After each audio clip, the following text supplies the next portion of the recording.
Hello. Hi everyone. Welcome back to another exciting episode of Guiding Voice podcast series. The Guiding Voice for a better future. This is Naveen and I am with my co-host Sudhakar. Dear listeners, in this episode we want to socialize all of you with an important topic, GDPR, which stands for Global Data Protection Regulation.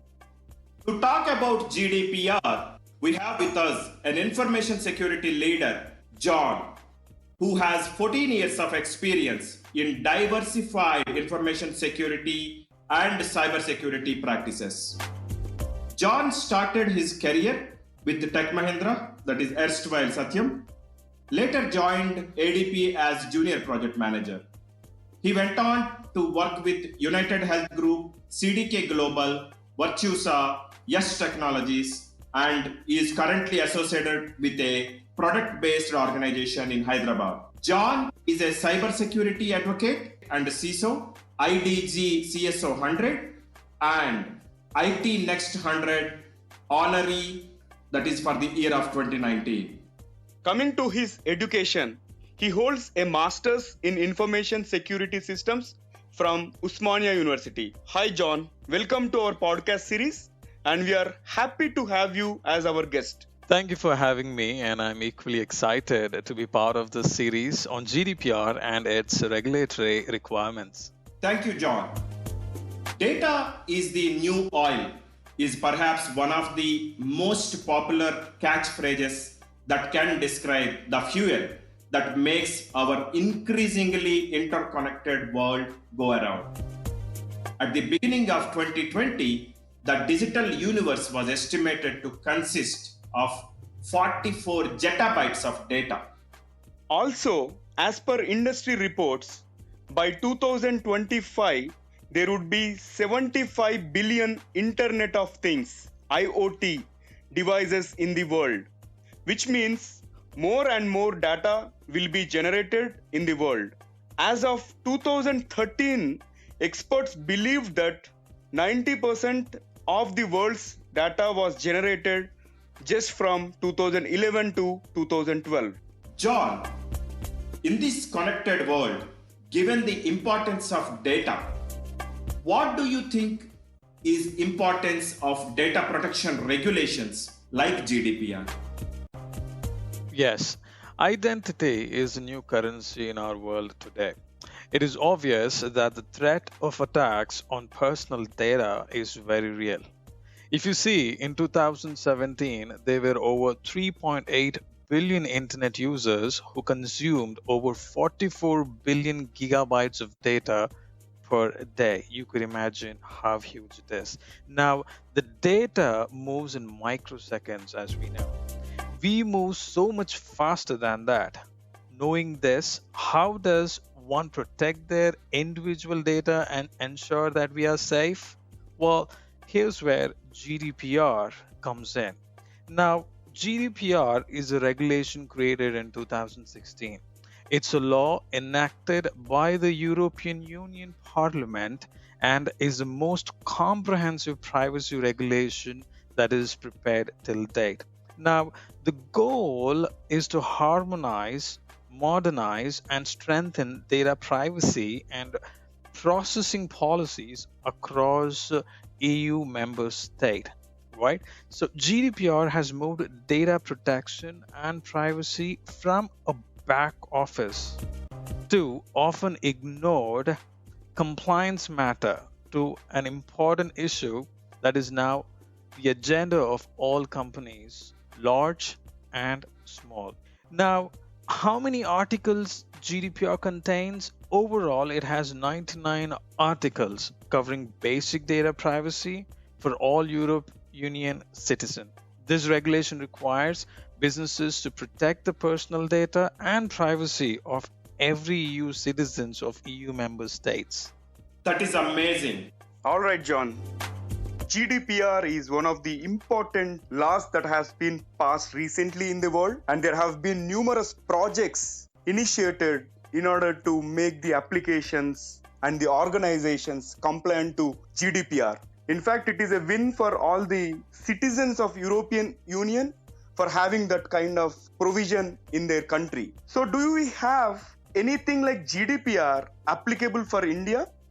Absolutely. We do have one which is in draft, right? That's the draft of Personal Data Protection Bill is being already introduced in the Indian Parliament on December 11, 2019, right? So what this bill does or what it means to Indian citizen is the bill applies to all Indian companies, Indian citizens and any other persons or bodies incorporated or created under Indian law. The bill will set rules on how personal data should be processed and stored and list people's right with respect to their personal information. That is, you and I will have the all authority to control our personal data. That is really amazing. So there is a bill that we are conceptualizing which will be taking the precautions both from the company or the country and also from the personal standpoint. That is really good to know, John. Can you share with our listeners on how this GDPR is implemented in these systems? Sure. So it is not as complicated as the articles that are under GDPR. So, firstly, we must understand what type of data resides in our environment. Then, do a quick data classification to identify sensitive or the scoped data that we handle day in and day out. Once the in-scope data is identified, privacy by design, which is a critical lifeline of GDPR, is to be implemented into the systems and processes in accordance to the data subject rights.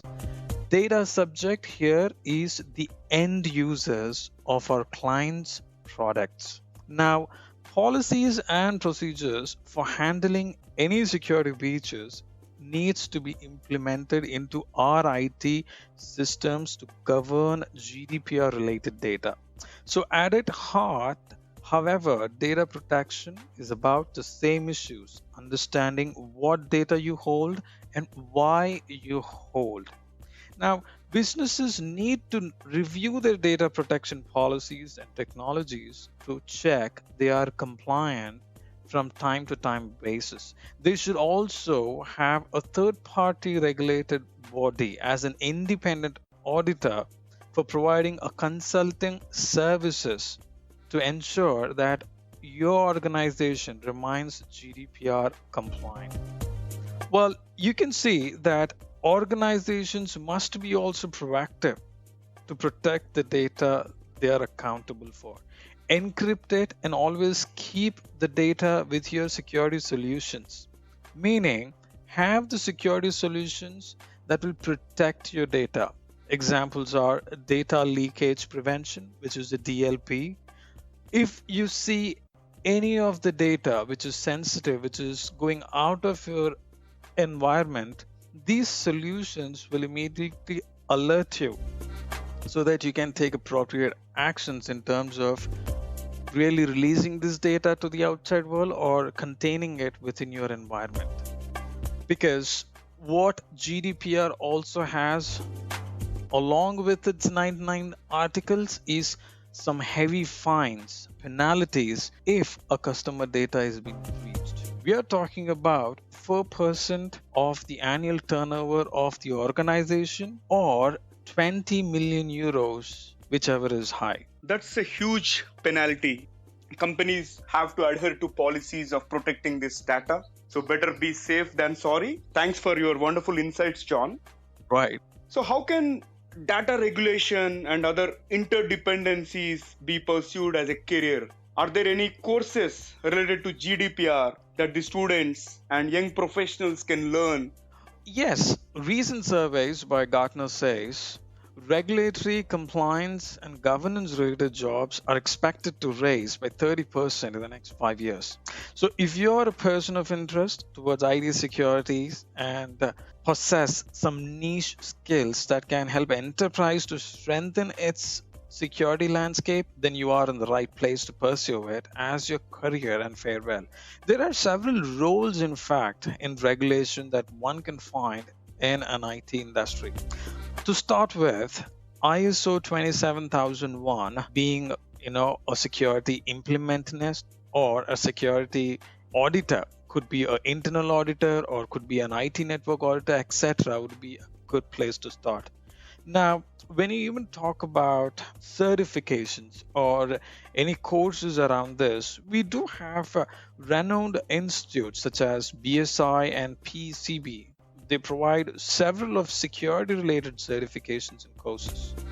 And well, since GDPR came in effective 25th May 2018, there are a lot of courses now and certifications around GDPR as well that are available in the market.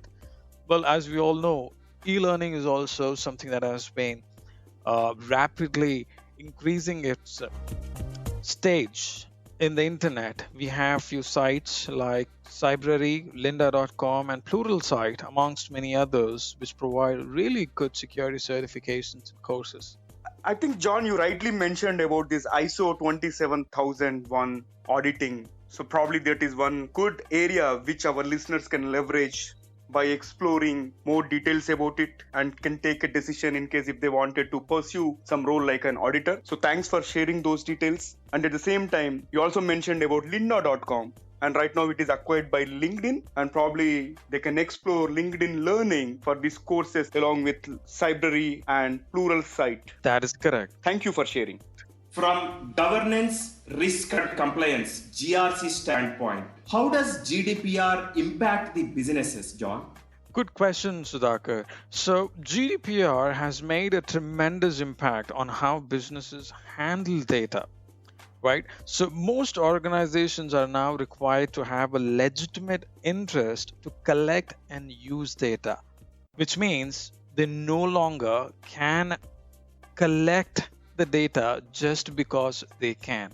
You have to understand the kind of policy the GDPR has gotten us into, right? We have the authority over our customers, but at the same time, we can't really collect all of the data. Organizations also must delete that data after its intended use, can no longer retain that information indefinitely, right? Say, for an example, a customer is with us for 2 years. We need to have that data for 2 years, and as a governance requirement, depending on our industry, there is a record retention period. It could be defined in the policy, in the consent taken between the customers and us. Say, for example, we're having the record retention for 2 to 3 years, and above that 3 years, I'm not supposed to have that customer data. I'm supposed to delete it, right? There are tough penalties for those companies in organizations who don't comply with GDPR, right? Because GDPR fines are up to 4% of annual global revenue, or 20 million euros, as I said earlier, which is greater, right? Now, that's a serious impact to a business at any level. John, I think the focus has been more on the business and the regulatory or the governing bodies as such. But do you think GDPR is good for the customers? That's again an excellent question, Naveen. If you see, GDPR now has shifted the entire authority towards the customer. Now, customer is truly a king. Now, customer knows how much of data that I need to give to probably an employer or to a person that he is doing business with. So GDPR has raised awareness among customers on their rights regarding personal data that has been collected and processed. Customers now have the right to provide consent on the type of data collected and the right to revoke the provided data at any time they need. So they are assured about their personal data being handled with care. That is really great, because customers are aware about the new policy and they can declare and choose when and what to be disclosed and when and what can be revoked. I think that is a great weapon in customers' hands. It is. So, John, how is the data regulation different from data audit? Because we generally hear that, we are auditing something. Can you share with our audience on what kind of roles we do have in that security space, and what are the skills that they should be focusing on? Yes, Sudhakar, I would be happy to let you know. So, regulation is a law or a set of rules or standards against which the audits are performed. So, when we put a scope for an audit, we have to do an audit against a rule, against a law. So, that rule or law is called as a regulation, right? So, we must focus on the IT audit area if they wanted to pursue a rules like GDPR lead auditor. Start from internal IT security auditor and then expand towards ISO 27001 and gradually into data regulation rules.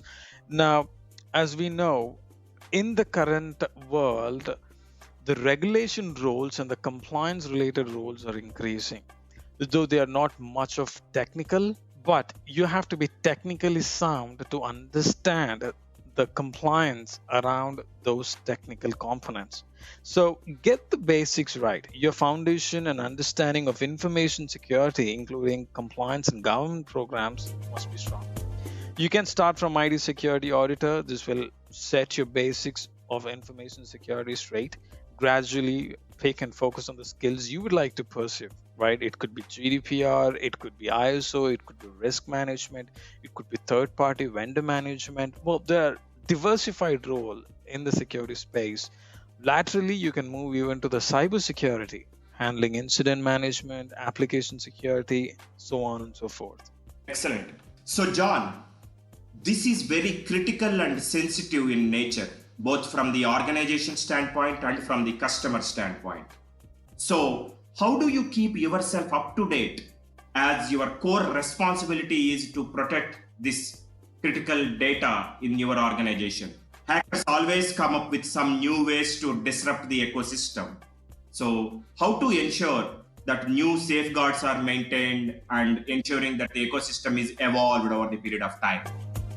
So, if we are able to set our priorities by the start of the day, it would be much easier for us in the roles that we play day in and day out. Now, I am into the security field for almost like around 14 years. I have few favorites which I wanted to do when I start my day and I follow it.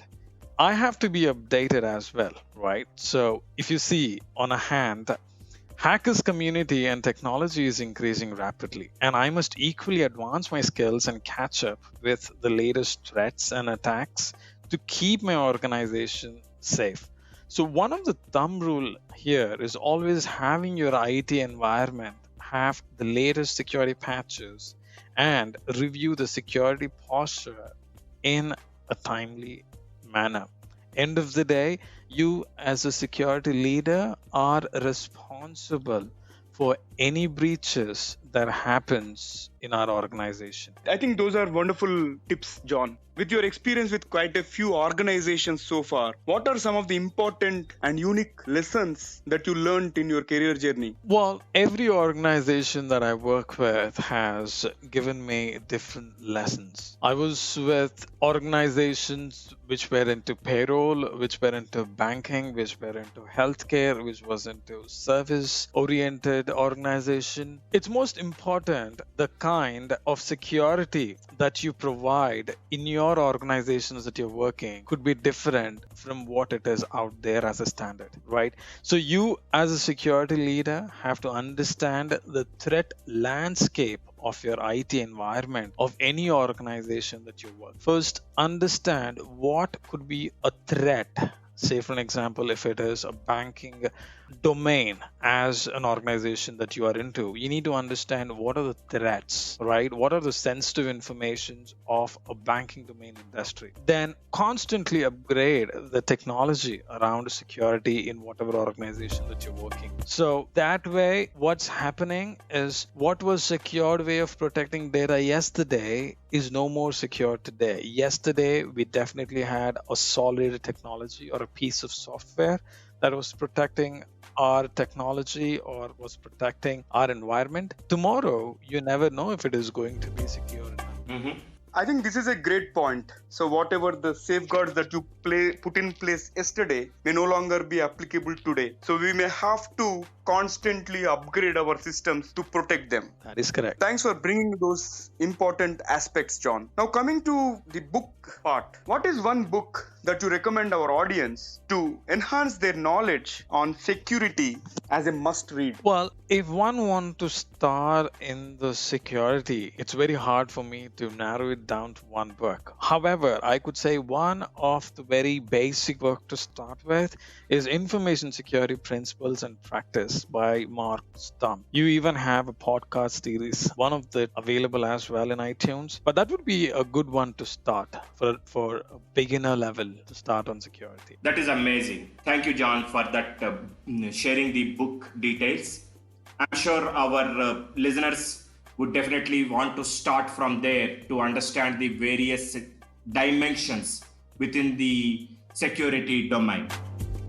Thank you so much for accepting our invitation. It was indeed a great conversation with various aspects of data regulations and, of course, primarily GDPR. Even though implemented in EU, now it has become more like a norm across the globe. So thank you very much, John, for enthralling our audience with deep dive details about GDPR and other regulations around it. Thank you, Sudhakar. Thank you, Naveen, for having me. It was wonderful to share some insights around GDPR. Thank you again. All right. Thanks again, John. Dear listeners, to know more about our speakers and the content, visit or follow us on social media or feel free to email us and we will be happy to share further details with you. All right?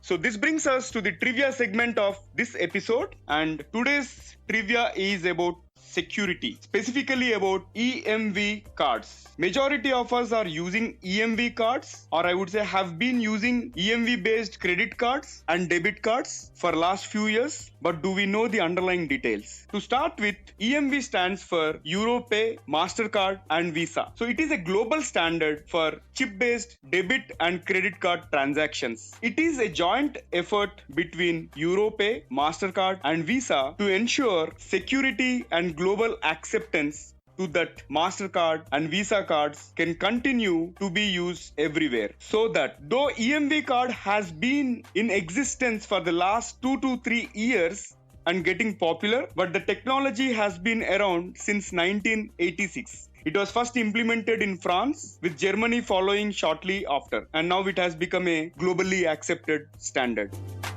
Alright, so if you'd like to share any trivias, please feel free to share them through email, theguidingvoice number 4 letter U @gmail.com, or you can SMS us or WhatsApp us on India number 9494587187. We will not only share the best trivias in future episodes, but we will also announce your names on this show. Again, folks, we are open for suggestions on topics that you would like to hear from us through email. Our email address is theguidingvoice number 4 letter U @gmail.com. I repeat, the email address is theguidingvoice number 4 letter U @gmail.com, and you may also WhatsApp us on India number 9494587187. Request you to like our page on Facebook, facebook.com/theguidingvoice number 4 letter U, and follow us on Twitter, twitter.com/guidingvoice, to stay tuned about future episodes. There is more in store. Until next time, have a wonderful time. Take care and be safe. Thank you for listening. Thank you so much.